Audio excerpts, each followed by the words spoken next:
Israel menyetujui gencatan senjata dengan Iran yang tahapannya dikoordinasikan Amerika Serikat.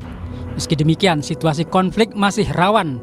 Potensi berbalas serangan rudal masih terjadi melewati tenggat gencatan senjata. Presiden Amerika Serikat yang merasa punya peran dalam gencatan senjata itu murka karena Israel maupun Iran sama-sama melanggar kesepakatan. Kedua pihak masih saling serang. Not happy that Israel's going out now. There was one rocket that I guess was fired overboard. It was after the time limit and it missed its target. And now Israel's going out. These guys got to calm down. Ridiculous. How will you let it down if it's fired by? I didn't like plenty of things I saw yesterday. I didn't like the fact that Israel unloaded right after we made the deal. They didn't have to unload. And I didn't like the fact that the retaliation was very strong. Setelah gencatan senjata, Perdana Menteri Israel Benjamin Netanyahu mengklaim negaranya meraih kemenangan bersejarah. Ia menegaskan serangan Israel berhasil menghancurkan dua ancaman sekaligus, program nuklir Iran dan proyek 20.000 rudal balistik yang sedang dibangun Teheran.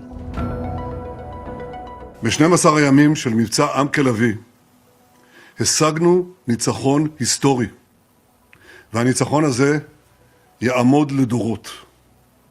הסרנו מעלינו שני איומים קיומיים מיידיים, איום ההשמדה בפצצות גרעין ואיום ההשמדה ב-20,000 טילים בליסטיים.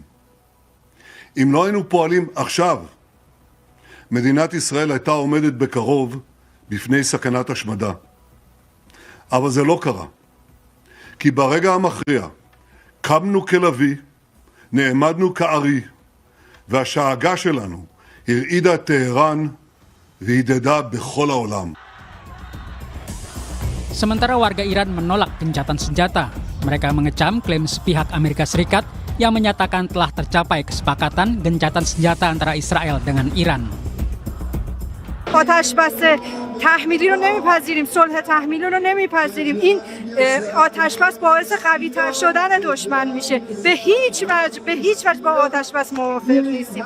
انقدر میجنگیم یا شهید میشیم یا اینکه پیروز میشیم و این بالاخره ایران هم صاحب بمب اتمی و بمب هسته‌ای خواهد شد انشاءالله.